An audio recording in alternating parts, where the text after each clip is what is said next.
Good evening. Welcome to Detroit in Black and White, our Wednesday evening edition. Today, Adolph is not with us. He'll be joining us later on this week. But who we do have on deck is Jim Nardone. Jim, the former chief of police for the Trenton Police Department. Good evening, Jim. Good evening. Glad to be here tonight. Hello, Dwayla. Look like you got a haircut. I got a haircut, ready for summer. All right. We also have Mr. Allan Lengel, Eastside Al, Deadline Detroit, What's up? Washington Post. Good evening. Good evening. Good evening. Good evening.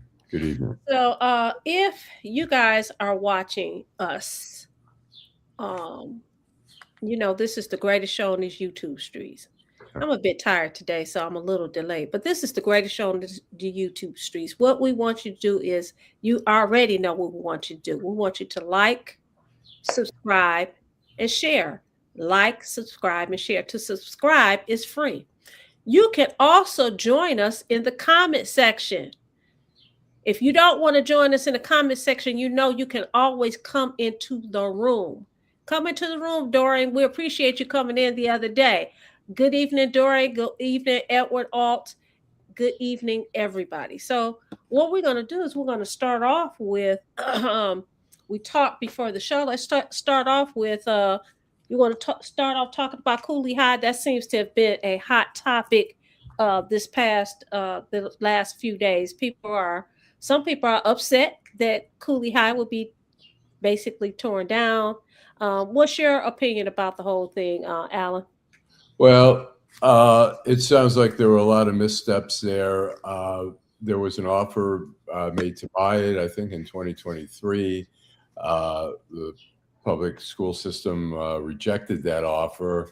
Then there were plans to make it into some like athletic center or something, and they just didn't get it together. And so now they were going to save part of it, and now they're going to knock down the whole thing. And it's sad. I mean, I think it was built in 1928.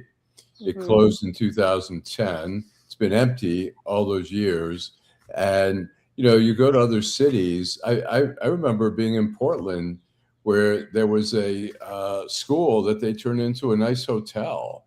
I mean, there's some of the school buildings are such great buildings, and they can be repurposed. And it took so long for us to figure out Tiger Stadium, that area could be repurposed.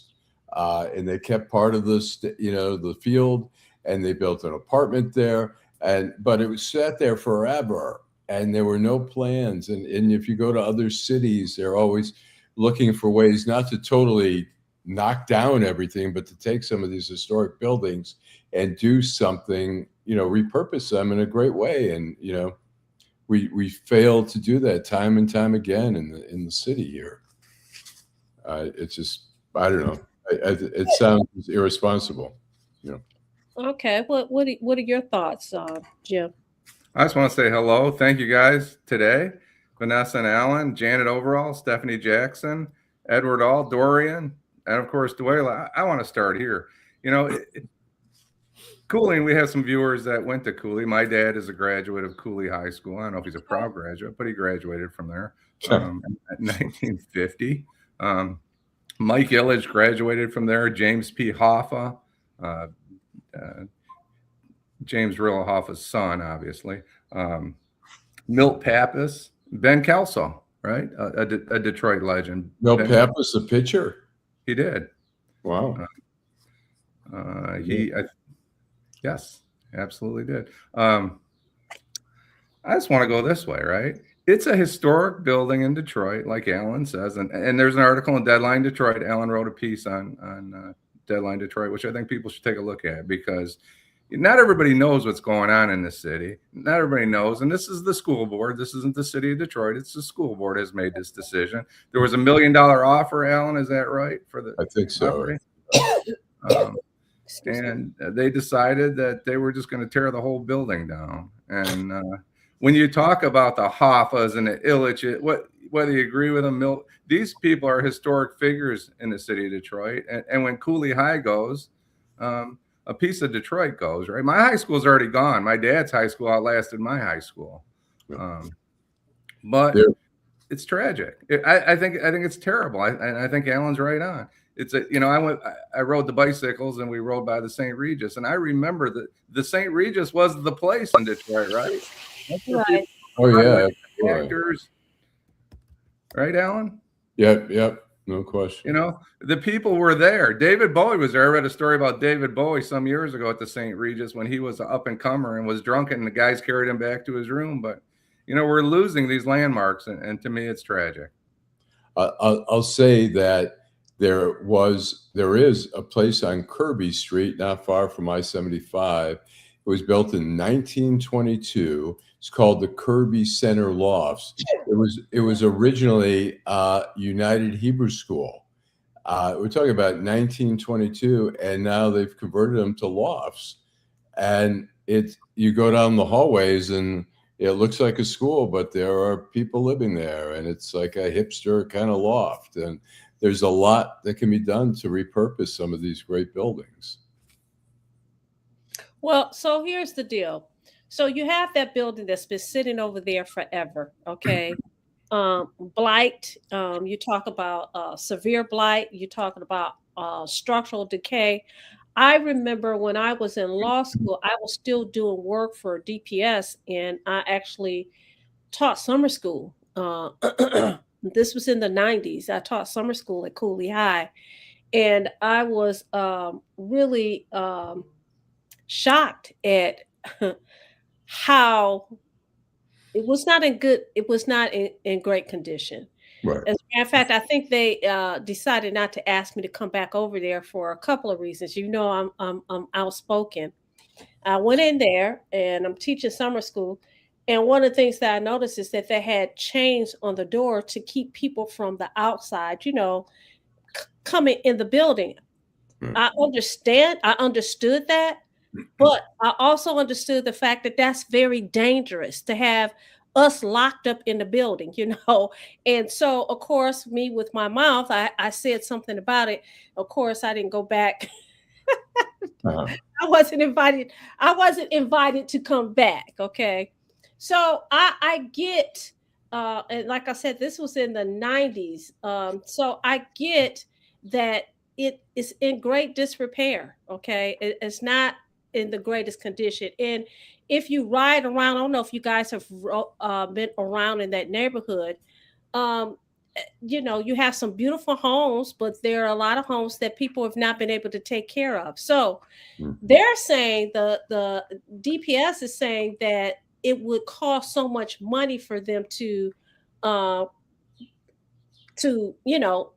use it, repurpose it. So it'd be in their best interest to do it the way that they're going to do it. So you have, a lot of people that are upset about it, but excuse me, it's my allergies. What you see is there are a lot of schools in the city of Detroit that have been torn down.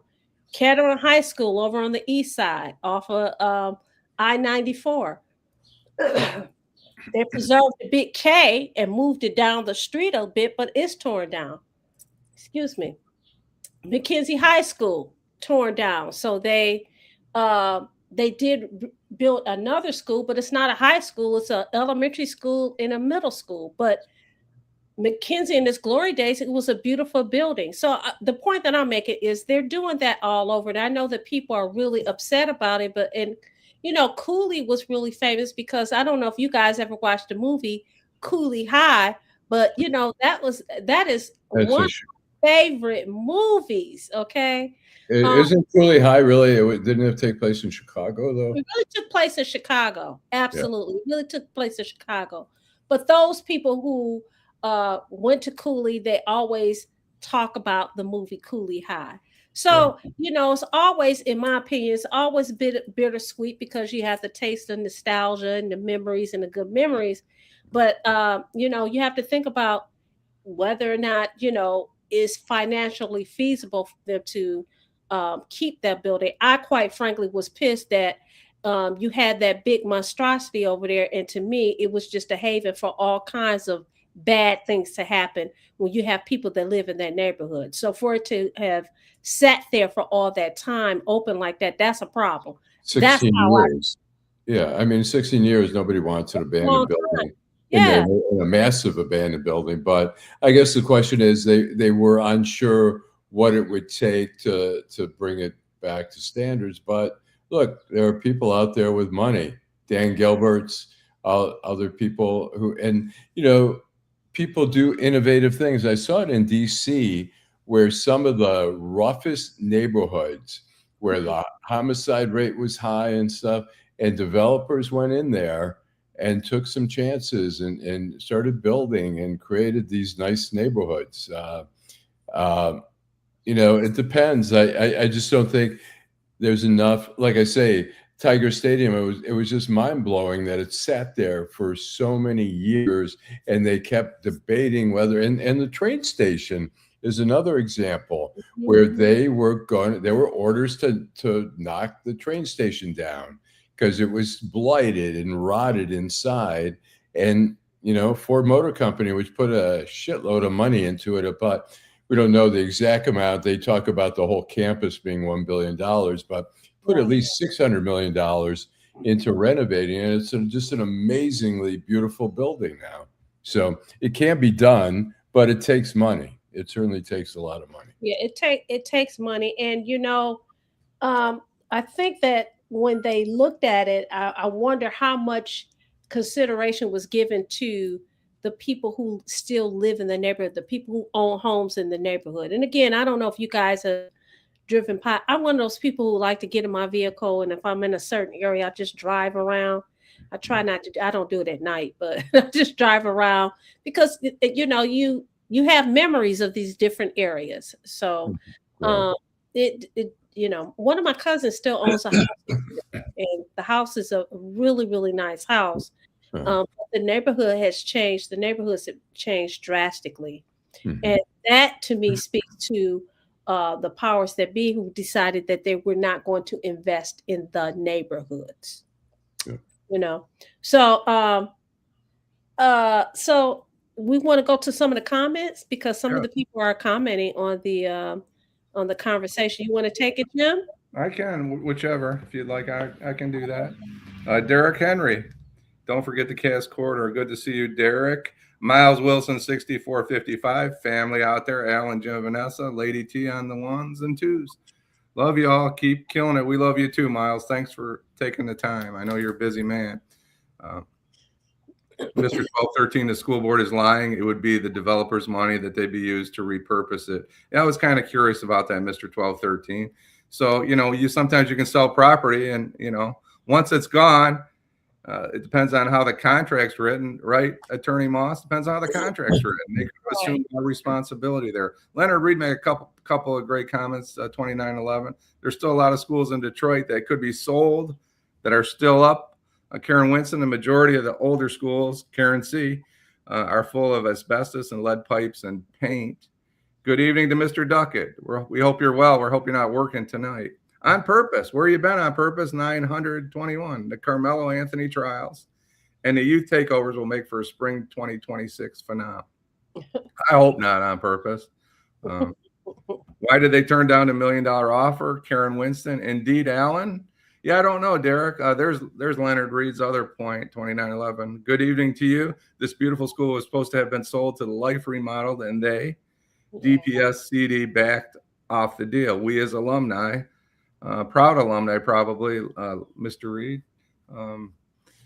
found out by social media, which was disrespectful. Do you want to comment on that, Allan, with your story? I don't know all the. I was told that the school board rejected that offer, and I don't know a lot of details on why, but it just seems.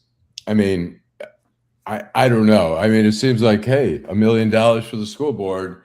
I think maybe they had their sights on using it for, like I say, an athletic center or something like that, but it ends up nothing, and now they're going to knock it down. And I don't know. Cooley High School is just such a cool name. I mean, it's a symbol of Detroit too. I yeah, think. it's just Cooley is such a cool name, and it's got, it's one of the standard high schools of everyone growing up is Cooley. And you know what? When they have their, we have alumni on watching Detroit Black and White. Shout out to you. Thank you so much for watching. Cooley High has one of the largest all-class reunions ever. Right. They shut it down. Okay. Yeah. They have a really good time. They look forward to it.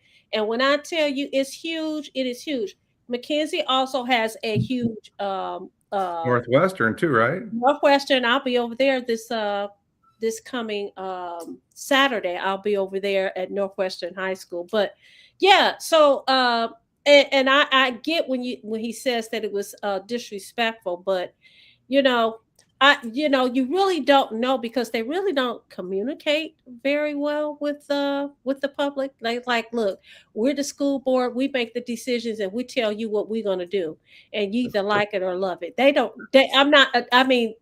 That's how it works. Can I get to a couple quick more comments before we move on? Janet, overall history lost. Janet, thank you. And Marlon Holt, good to see you, Marlon. We're glad you're with us tonight. It's a nice Friday night. Wednesday night. Jill Sheridan. I still have a music album, Cooley High. It is cool. Chadsey was leveled, according to Marlon. Jan Saluk, my dear friend. It's good to see you, Jan. Not that everybody's not my dear friend, but Jan's somebody I like to beat up on every now and then, just verbally. She takes it well, and then she beats me up verbally. So anyway. That's funny. You said Friday. So I tell you this funny story, then we're going to go to a break. So this morning I get up 5 o'clock in the morning. So I get up, and today wasn't my workout day. I get up, I get everything situated. I get, as I call, suited and booted to go to court, right? So I get in my vehicle. It's after 7 o'clock. I get in my vehicle. I drive off the campus, and as I'm driving, I was like, Vanessa, you're not supposed to be going over to 36. You're going to a different courthouse. So I was like, oh, shoot. So I pull over. Is that what you said, shoot to yourself, or was it a different one? No, shoot. And so I pull over. I whip out my laptop. And of course, I can't get any connections whatsoever, right? I pull in a bank parking lot and everything. Bottom line is, I was a whole 24 hours early. You were a whole 24 hours early. It's not until tomorrow. So well, that's good. Your day ahead. That's good. Hello to Mary Kemek. Good evening to you. Practice.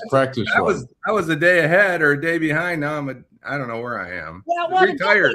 Look, the good thing about it, I was able to take my fit off, as we call it. I took it off. I hung it up. I'll wear it tomorrow. Nobody saw it today. Yeah, there you go. We got to go to commercial. We got to come back. And when we come back, we're going to talk about Taryn Asher. Hi, I'm Eric Sabri, your Wayne County Treasurer. Are you living in the home of a deceased family member and you're facing property tax foreclosure? Or maybe you know someone who's in the same situation. The probate process may be helpful to you. If you file a probate petition and notify our office, the foreclosure proceedings will be halted during the probate process. We have several nonprofit partners who have free attorneys who can assist you. Contact our office, 313-224-5990, or email us at taxinfo@waynecounty.com. Don't lose your family property. Some of these properties have been in the family for 4 or 5 generations. Contact us now. We're here to help.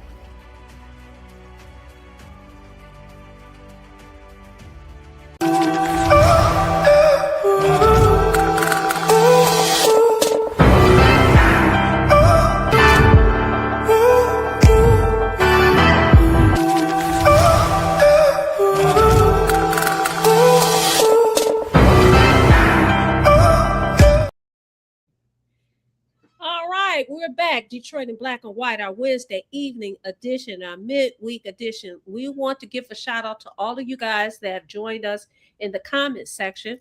And if you want to come on into the room, you can. We have on deck Mr. Allan Lengel, as well as Jim Nardone. So we just finished talking about Cooley High. Now we're going to turn to someone else. We're going to talk to someone, not someone else, with Taryn Asher.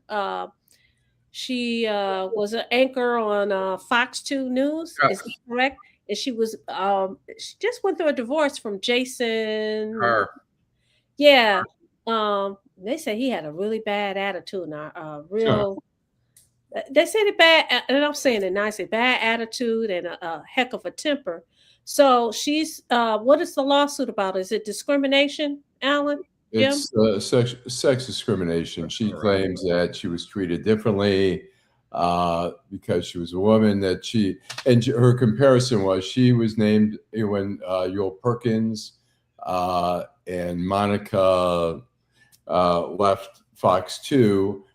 They needed a replacement for both of them. So Taryn Asher, Monica Gale, was that her name? Monica Gale, right? And so Taryn Asher and Roop Raj were named co-anchors in 2022, and they were supposed to be equal co-anchors.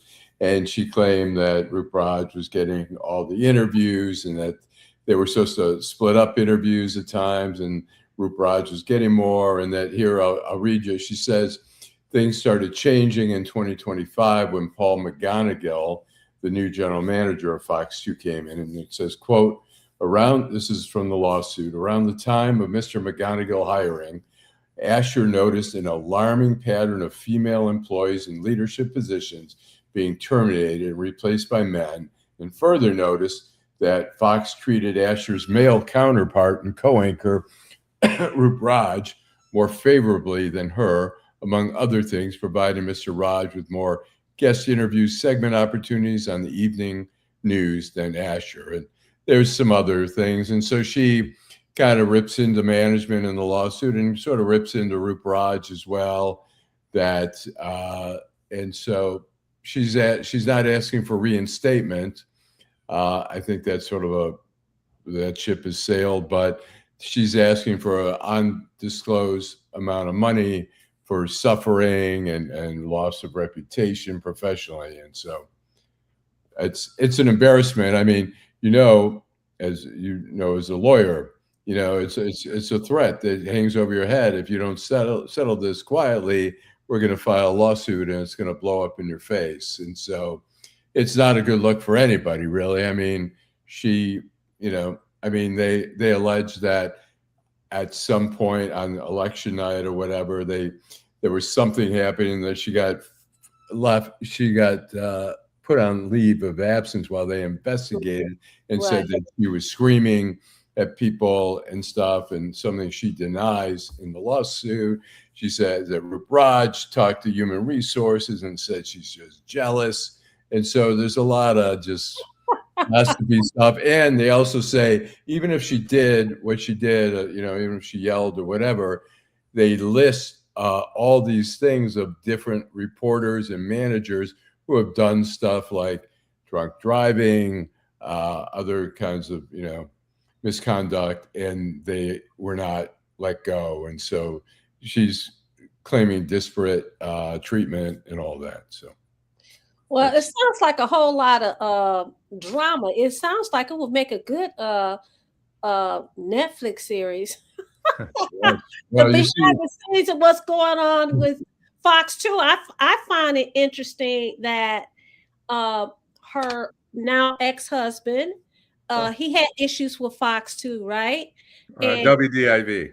Well, both. Did he start on Fox 2? He started Fox 2 in the morning show. Because I remember them being on there together. Right. And so they moved to WDIV, WDIV, but I just find it fascinating that both of them work for Fox 2, right? And they basically, what I've read is they basically said that, she kind of had a bad attitude like he did. And what came to mind was, when people are married, they say two become one, where they're acting just alike or not. I'm just saying, or is it birds of a feather flock together? I don't know. But also the stress of, because they just recently divorced, right? Yes, recently divorced. So I just find it fascinating. you are right, Alan. She filed a lawsuit now because how much is it worth how much is it worth for Fox 2 to go through the whole lawsuit? Is it Right. easier, not saying that we're admitting anything, is it easier just to tear off some money and tell her to go away? Or are we going to go through this whole thing?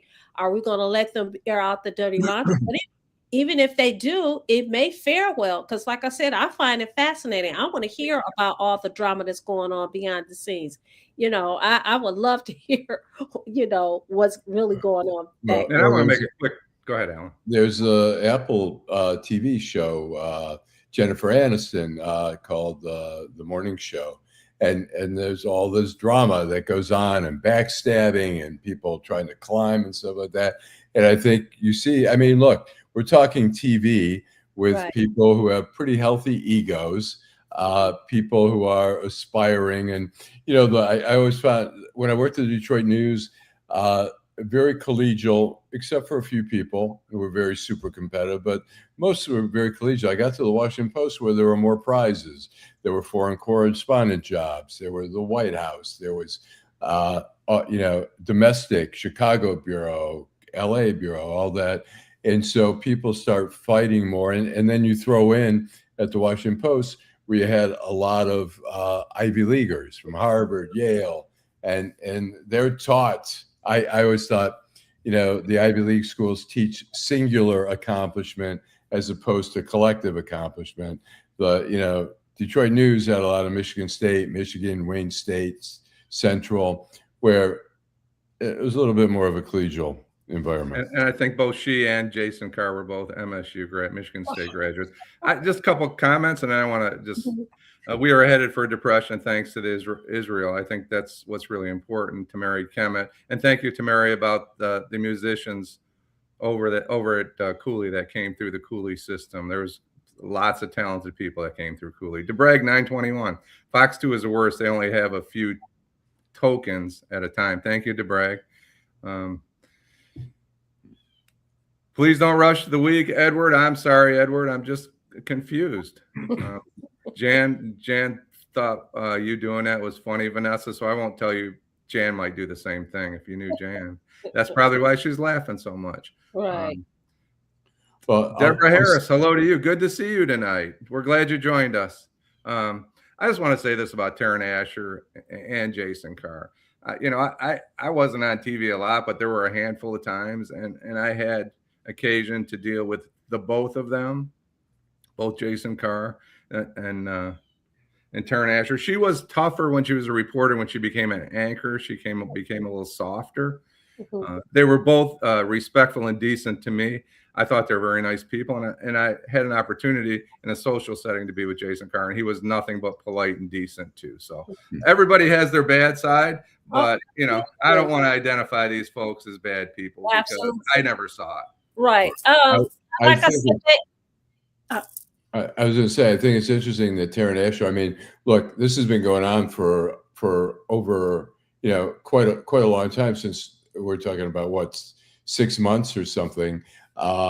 There was talk behind the scenes with the lawyers in Fox 2 and in the Fox corporate, which really makes the decisions on that. And the fact that Fox 2 didn't want to give in says they're willing to take a hit on their reputation. They're going to fight it. I mean, it's too late now. I mean, they could, if it drags on for a while, they don't want to get all their dirty laundry, come up in depositions or trial.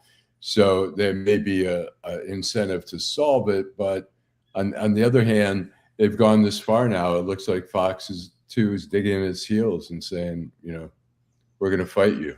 Right. So 3 things I'm going to say about that. One, I talked earlier about how both of them, it's alleged that they had bad attitudes. Because it is such a competitive, because you talked about big egos, Alan, that field is very competitive. Everybody wants that number one spot. Everybody wants that anchor seat. Everybody want to get the hot stories. It's inherently, to me, when you look at it, competition can bring out the worst in people. It can bring out, the best in terms of what it looks like on the outside, but it can bring out the worst in people. So when we're talking about this thing that's going on, she talking about root Raj and stuff like that. How much is it ego-driven competition? So I just find it all, like I said, I find it all fascinating. I have not watched the Apple series. I know that someone in my series.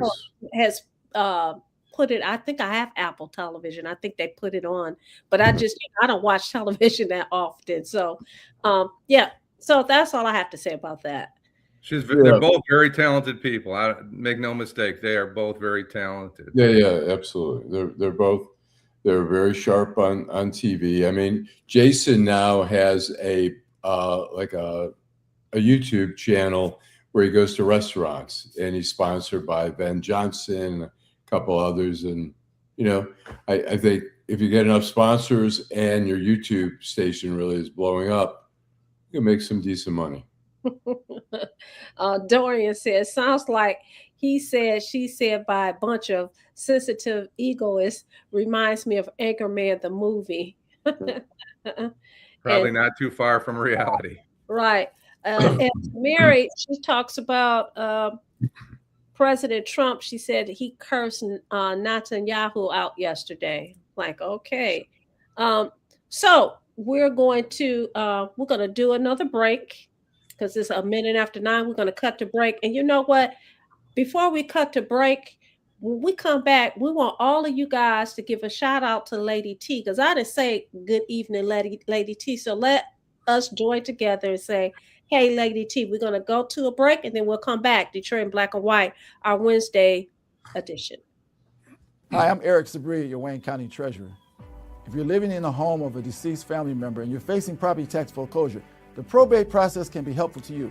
If you file a probate petition and notify our office, the foreclosure proceedings will be halted during the probate process. Contact us at 313-224-5990 or email us at taxinfo@waynecounty.com. We're here to help.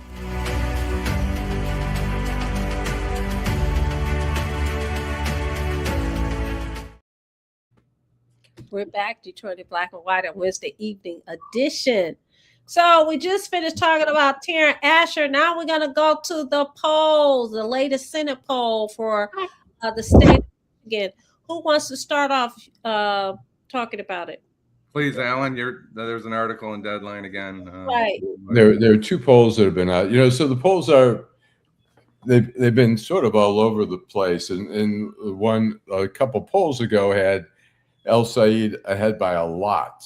And so the latest two polls that have come out, and one that El Said's camp is promoting, is by Lake Research Partners. It's a progressive Democratic research firm in D.C. As El Said is up, he's got 34%.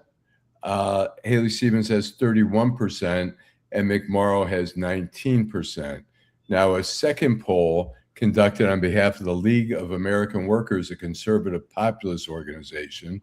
And the poll was conducted by Technometrica Institute of Policy and Politics out of New Jersey, which is a reputable polling company. And they have Haley Stevens up. She's up, let's see what it is, by 30. She's up 30. She has 35%.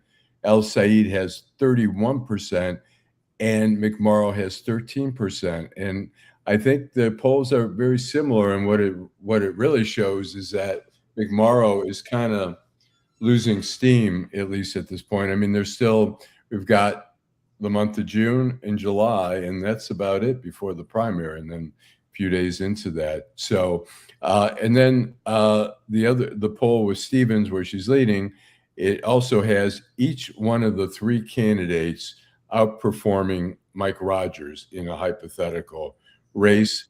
They have Stevens winning 48-41, McMorrow leading Rogers 45-42, and El Said leading 43-42. So it's also an interesting little, if whoever wins, it's tough to say who's going to win. I mean, Haley Stevens is running a lot of commercials. They're not the greatest commercials. They're not so flattering to her. I think. What do you mean it's not so flattering? What do you Well, mean? some of the pictures, some of the angles and stuff like that. I mean, sometimes, when you see Listen to him. What we just talked about. What do you mean? And that's when you see attack ads, they try to show photos. A lot of times are not the most flattering photos. seen it. And I think some of her photos, I mean, they need a better. They look just like her. You've seen her in person. Well, it doesn't matter what it look. I mean, you want the best if you need to do a better shot, Are you better saying angle. makeover? Yeah. Are you saying she need a makeover? She's No, an attractive but- young lady. That's all I had to say. Right. No, I don't say she needs a makeover. I just say the production has to be better. Oh, are you saying she needs fillers? Dorian, I knew that was coming, Dorian. Are you saying she needs fillers? She needs to use AI. Is that what you're saying, Allan? I don't know. That's I mean, she's articulate. They're all articulate, I mean, El Said's very articulate. McMorrow's very articulate, and she's articulate. We'll see. All three were on the show, right, Allan? We've had all three on the show, and they've all been good. They've all been good. I think that gosh, you just said her name, not El Sayed, and not McMorrow? no. Stevens? Yes. Yeah. And don't ask me. You know what came to mind, and I'm not trying to be funny. Why do I keep thinking about Johnny Bravo? I don't understand why I keep thinking about Johnny I don't know Bravo. what that is. It's a cartoon. Oh, So anyway, I think she's her ads are very aggressive, if you ask me. You get on social media, there's an ad, it seems like every few minutes. Every time I open up my phone, she's been very aggressive. she's been a pit bull against Trump in the last few months. Absolutely. Too. And Al Sayed, he's gotten a lot of traction as well. I talked to somebody yesterday and I said, hey, did you send something to me? And he was like, oh yeah, I was having this event, and if he gets it, he remembers everybody who he reads everybody on the list and he knows everybody that gives. I said, oh, okay. And then McMorrow, that's funny you should say something. I got a text from her camp today, 2 days ago, last week. They do those robo text messages. So they are running. I did see McMorrow a few weeks ago, and she tried to get the group fired up. I like Janet overall. What she says, I want to know if you can do the job, not how good you look on the commercial. That's just me. Which kudos to you, but not everybody feels that way. Work with me, Dorian. Work with me. Some people are just like, I don't like the way this person looks. I don't like the way the person talks. I don't like their voice. I don't like this or that. Nothing substantive. It's all. I agree. I agree. People say that all the time about a lot of people that are running for office. I mean, they've said it about the president of the United States. They said it about the former president. They said it about. We said things about Jocelyn Benson. So I've heard people make comments about John James. They don't like his commercials. They don't like the way he looks. I mean, people are peopling, as we say. So, yeah. Deborah Harris makes a great point. She loved both veteran anchors, Roop Raj and Tern Asher. They made a fantastic team. Maybe it was like the two guys from the Tigers. Who was those two guys that were fighting? Remember Mario and right. Mm-hmm. Yeah. Maybe it looked good out in the open there, Deborah. Rod Allen. Was it Rod? Yeah, Rod Allen. Yeah. Two great announcers. They just weren't working together very well. And a couple not every pairing is not a great pairing. I think the pairings they have right now are really good in the Tiger announcers, but it doesn't work for everyone. Harworks, good to see you tonight. Saying hello to Teresa, Jill Sheridan, recognizing Teresa and Duela. Thank you guys for recognizing our behind the scenes anchor person. Absolutely. I will say that all three of those people that are running for the blue side, they're spending a heck of a lot of money. That's a heck of a lot of money with all these commercials and Yeah. ads and robocalls and that kind of thing. I also get a lot of robocalls from Congressman Sri Thanadar. It's Oh, like, I just got one today. oh, me too. It's like every other day. I'm like, what the heck? Which, ties into, look, Big Brother knows who we are, where we are. They have your phone number. I never gave you my phone number. Why are you calling me, sir? Why are you texting me, sir, ma'am? Why are you doing that? It drives me bananas. But yeah, they're very aggressive. But go ahead, Allan. No, I have it marked on my phone, so when his name, I'd say Shri when it calls, so I know. Don't pick it up. Oh, Well, let me ask you two and our viewers here the same question. If the polls are accurate, and I believe nothing's perfect, right? But they're probably both in the 30s. Haley Stevens and El Sayed, and McMorrow is a distant third. What do you think the chances are that she drops out, and how does it play out if she does? McMorrow, I'm speaking of. Oh, McMorrow. Well, yeah. I would be interesting because I think she is, really, they're all progressive really to, some at different little levels, but they're all fairly, at least, Haley Stevens probably the most centrist, but she's liberal. I think the thing that distinguishes her and El Sayed is the issue of Israel, where Haley Stevens is a supporter of Israel and El Sayed is not. And then McMorrow is somewhere in the middle there, but it'd be interesting to see. I think probably they'd split that vote. I think the question, some people I want to know who the best candidate is, and some people are looking forward and thinking who can beat Mike Rogers. So, yeah, I think that's an important point.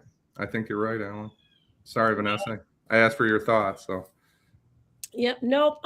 And then the last thing we're going to move to is, before we came on tonight, we talked about some of these elderly people. In particular, I talked about Mr. Al Green, who gave the president of the United States the business every time he could. He basically has lost his, not basically, he has lost his seat to a younger individual. A lot of people applaud that. I have always said that you can't say, hey, we want younger people to take the helm, especially as people start seasoning and become seasoned. But by the same token, you want to hold on. Mr. Green lost his seat. Mary Waters is very upset that there's a younger woman that is running, which I applaud. And you also had a lady from Florida, Frederica Wilson, who had been missing for like 30 days. Didn't show up for work for 30 days. And then she finally decided that she was going to go ahead and retire. Now, all of these people are, have aged. I mean, like Miss Waters, Maxine Waters, isn't she like 80 something years old, like 87 or something like that? I mean, it's crazy. How do you guys feel about it? You guys are Detroit Black and White. You, Allan, you, Jim. Maxine Waters is 87 years old. 87. And she mad as heck that this young lady has decided that she's going to run. I don't get it. I mean, I don't get it. How do you feel about it? I think it's always nice to have, at some point, I don't know why people in their 80s, not that, look, we saw Ruth Bader Ginsburg. She was, I think, 83 or something like that. She wouldn't let go of the seat. Mm-hmm. And people were pissed at her because it ended up going to a Republican appointment. And now we have such a lopsided court. We used to have 5-4, which is ideal. Whether it's Republican or Democrat, it was ideal to have that split. And then you had moderates somewhere in the middle. I think people need to have new people. We need to have fresh blood. We need to have experience there too. We don't want to get rid of the bad thing about term limits is sometimes then you have no historical perspective. But we have guys like Charles Grassley, the senator from Iowa. He's probably, I don't know, he's got to be in his late 80s. As far as I'm concerned. Yeah, that guy's been in there way too long. We have too many. Yeah, I mean, maybe there should be. I mean, there are limits. The Michigan Supreme Court, I think you have to retire by the time you're 70. So what happens is at 70, you cannot run. You cannot run again. So if your birthday, you're 70 and your term is up, you cannot run. But say, for instance, you're 69 and your term is up, you can run because you're not 70 yet. And let me say this. The 70 of today is not the 70s of my grandparents or the great grandparents. We get that. But I also feel like even if you don't have term limits, how do you feel that it's okay for you to stay somewhere for 30 or 40 years and not pass the baton, not mentor somebody or somebody's to take on the helm? How do you feel about that, Jim? I'm sorry. I was looking at our friends out here. Yeah, I just think, when you talk about running, when you talk about judgeships, when you talk about Congress, I hate to put a limit on somebody's ability. Even a judgeship, I'm opposed to that. Mm-hmm. All right. If you want to elect an 80-year-old judge, then you should be able to elect an 80-year-old judge. We probably shouldn't be doing it, but we shouldn't be electing an 80-year-old president. But we are, so I have a problem with it. Can I get some comments real quick? I don't want to miss them. Thank you. Karen C says, thank you, Maxine, for your service. Bye, Frederica. Marlon. Don't leave yet, Marlon. Trump's trying to run for a third term. Deborah Harris, I guess. Yeah, I don't know. Because the Democrats and Republicans are part of Dorian, the same social club. They enrich themselves in the social club. It's always been that way. Jared Reinish, a new name from Central Wisconsin. Thank you for tuning in tonight. Jared Reinish, we're glad to see you out there. Bernie is still going strong, and our president doesn't seem to be in good shape. Ageism, it's a crapshoot. Jill Sheridan, like you said, Vanessa, somebody might be 75 and in better shape than somebody that's 50. Don't leave yet, Marlon. Look, Bernie Sanders. I don't think he was saying. What's he saying? Oh, he said by all. Is he saying by all? Yeah, I think he's gone, but okay. The reason I want him to stay, I'm upset they're not mentoring people to run. That's a great point, Janet.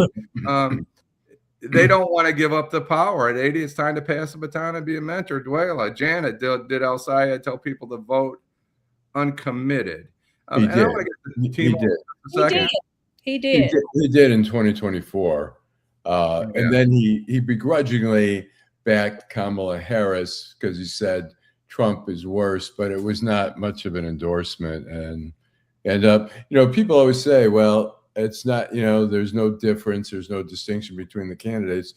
And then when the one candidate gets elected, they see there was a big difference. But I was just going to say, Timo, if you turn into this, if you come on for more than 5 minutes, you might learn something, because we have a lot of brilliant people that comment on this show every time we're on. And I'm amazed every time. And there's some far left people, there's some middle left people, there's some centrists, and there's some, probably some conservative Republicans watching this show tonight. We don't judge people. Unfortunately, I guess that's your specialty, but stick around, you might learn something.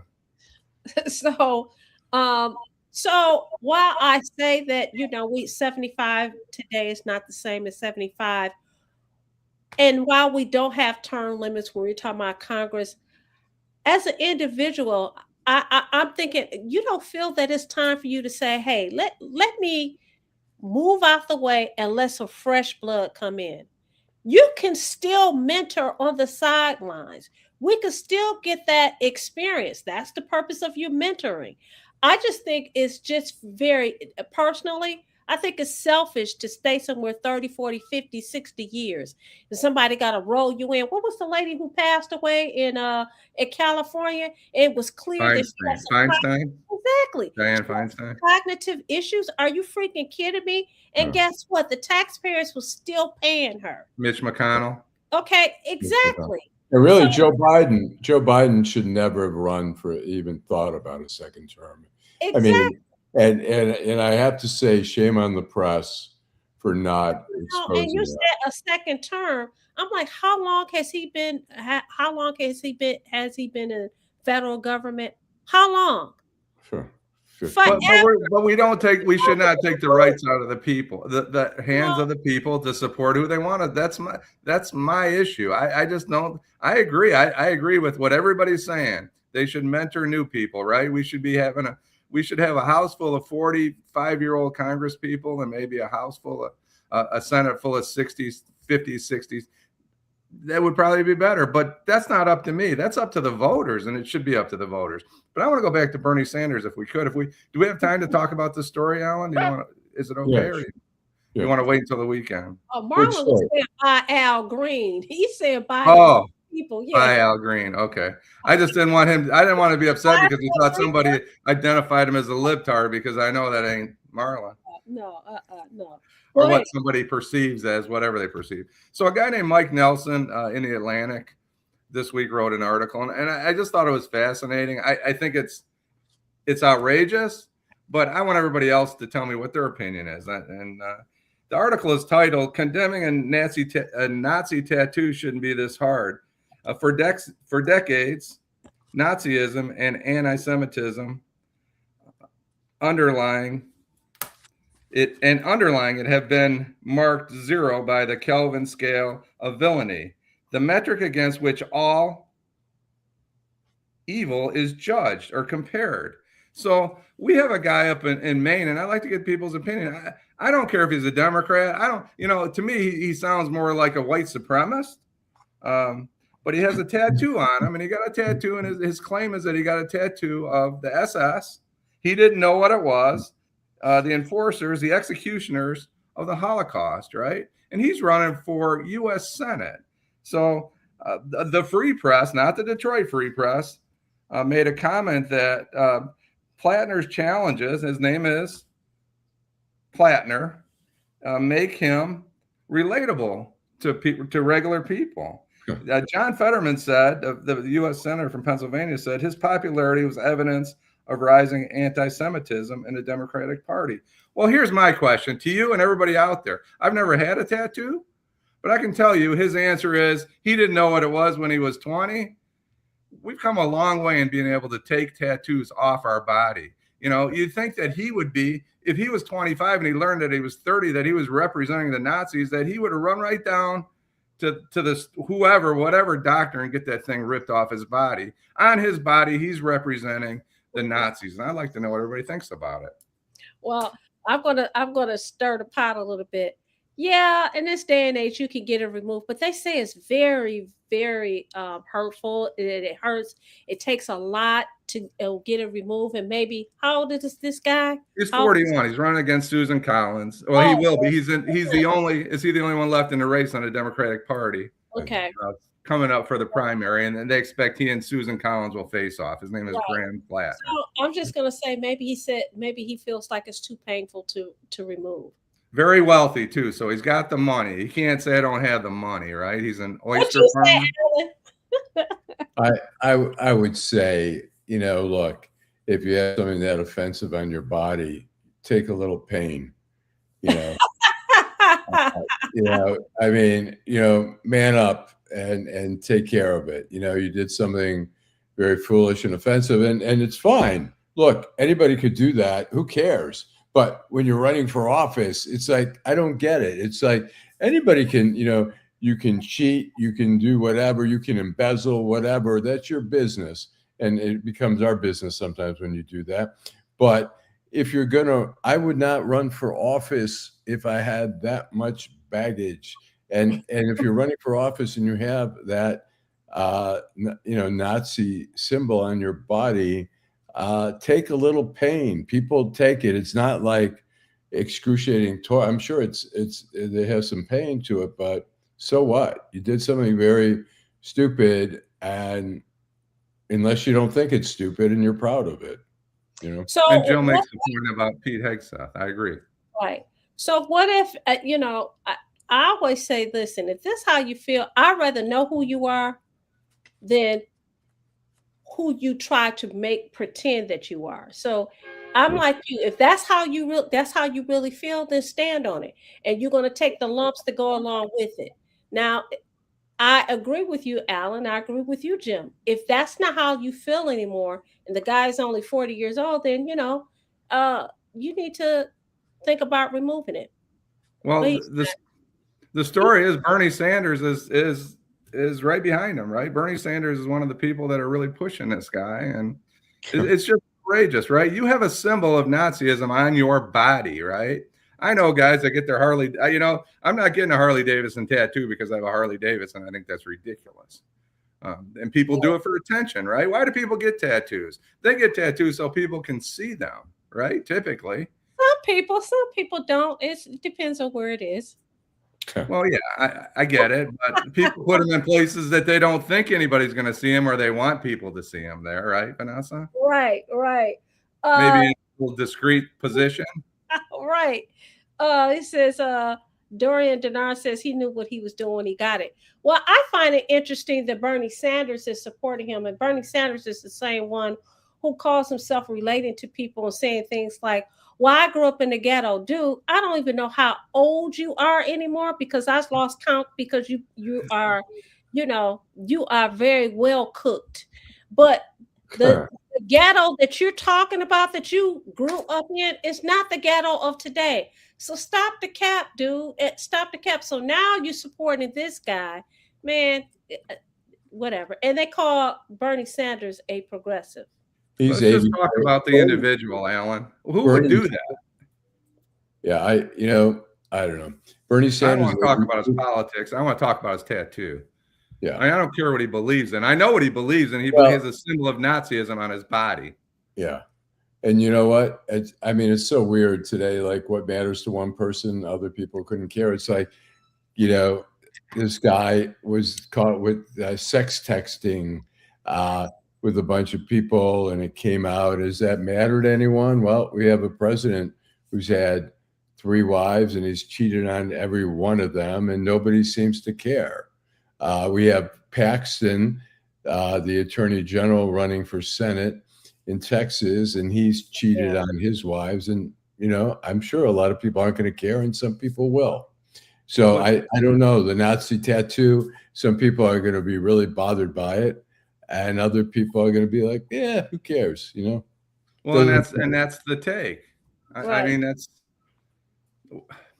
where are we going in this country when somebody does something like that? And Dorian was talking about white folks. Dorian's talking about white folks. We talk about Robert Byrd and some of these people that hid their identity in the South for, or they slick people for 30, 40, 50 years, like Robert Byrd. Or he's not the only one, right? There's plenty of people in the South. Robert Byrd's the one that comes to mind, but they're on both sides, right? They've been hiding who they are for 20, 30, 40 years, right? Right. 50, 60 years. It's tragic because this, like Vanessa, you said it best. He's telling us who he is. Yeah, he's telling us and showing us who he is, and his dude that's support him. I'm like, you supporting this, so you telling me who you are. You really don't give a doggone about the people that this impacts people. People see that symbol, and you really don't care. You care about your W. I supported this person. This is a win in my cap. Thanks, Deborah. Thanks, Derrick Henry. That's how I feel about him in that. Well, Robert Byrd admitted that was the biggest mistake of his life. Right. I mean, people are redeemable, but, I'm talking about the people. Thank you for pointing that out, Derrick. I'm talking about the folks that hid it for forever. Look at George Wallace, who did not hide it. Yeah, but right. After he was in a wheelchair, he came around and said, I apologize for being such a racist. Right. Thank you, Janet. Janet made a comment about the former candidate for governor. Where's he going to land, Janet? That should be interesting. He's going to land somewhere, I can tell you that. Right. Stephanie Jackson said the governor of New York can be elected while supporting those that chant death to America. I'm not surprised he thinks we're dumb enough to believe he didn't know. It's the mayor of New York, I think they're talking about. Yeah. But he wasn't 17 when he got it done, right? We're not talking about somebody that's 17. He was in the military. He was 20, whatever he was. Right. So I'm going to answer this question because I don't know why this person. Listen, What people do with their bodies, men or women, is their doggone business. I have no thoughts on what a man does with his member. I have no thoughts. That's his personal business. So those are my thoughts, my opinions. Okay. All right. Thank you, Gregory. We Thank appreciate you, your but comment. I think I've made myself very clear. You don't have to ask me that anymore. Huh. Dorian hits it on the head. They don't care about the people. They're only in politics for the money. Yeah. I would switch it around, Dorian, and say power first, and then money. Thank you, Deborah Harris, for your comment on George Wallace. So we are coming to a close tonight. It is 9:30. I want to thank you, Jim and Allan, for showing up tonight. Thank Adolph for creating such a wonderful platform. I also want to thank our Detroit in Black and White viewers, those that comment, those that don't, our new viewers. We thank you so much. We're going to ask you to do us a favor. We're going to ask that you tell all your friends about the greatest show on these YouTube streets. We're also going to ask that you like, subscribe, and share. And we also are going to ask you to join us again this Friday evening at 8:30 p.m. We will have a guest, and Adolph will be joining us on Friday evening. Thank you all. God bless you all. We love you all. Bye.